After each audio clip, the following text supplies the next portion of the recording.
भारत में एक समय था, पुल दशकों में बनते थे, एयरपोर्ट पीढ़ियों में, तमाम रेल प्रोजेक्ट तो फाइलों में ही दम तोड़ देते थे और हर मंत्रालय कहता था दिक्कत कहीं और है। क्या आप जानते हैं ये टालू रवैया होता है, चलता है कि दशकों पुरानी कल्चर खत्म कैसे हुई? विकास का पहिया तब घूमा जब 2014 में प्रधानमंत्री पद की जिम्मेदारी संभाली नरेंद्र मोदी जी ने। मैं नरेंद्र दामोदर दास मोदी।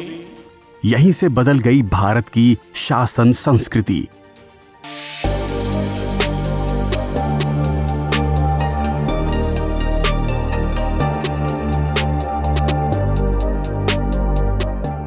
पीएम मोदी ने शुरू कर दिया काम भारत के माइंडसेट को बदलने का और कर दी शुरुआत एक युगांतकारी पहल प्रगति यानी proactive governance and timely implementation की।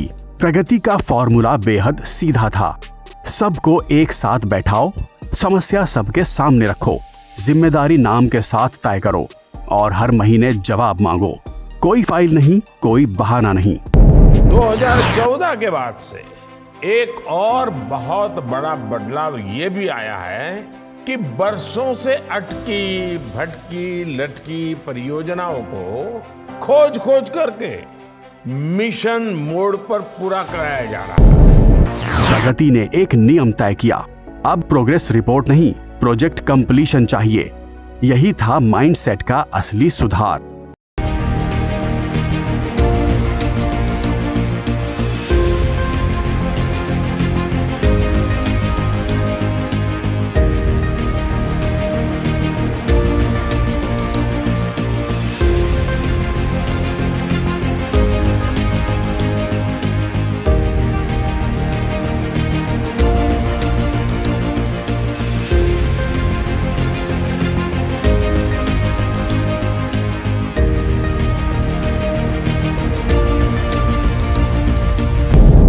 आज हाईवे 34 किलोमीटर प्रतिदिन से ज्यादा की स्पीड से बन रहे हैं।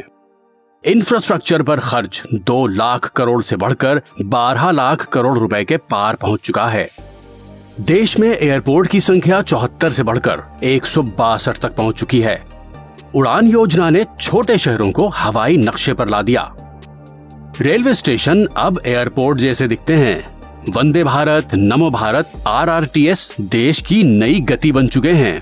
देश में 1000 किलोमीटर से ज्यादा मेट्रो नेटवर्क, 99% से ज्यादा रेलवे इलेक्ट्रिफिकेशन और पहली बार कश्मीर रेल कनेक्टिविटी से जुड़ चुका है।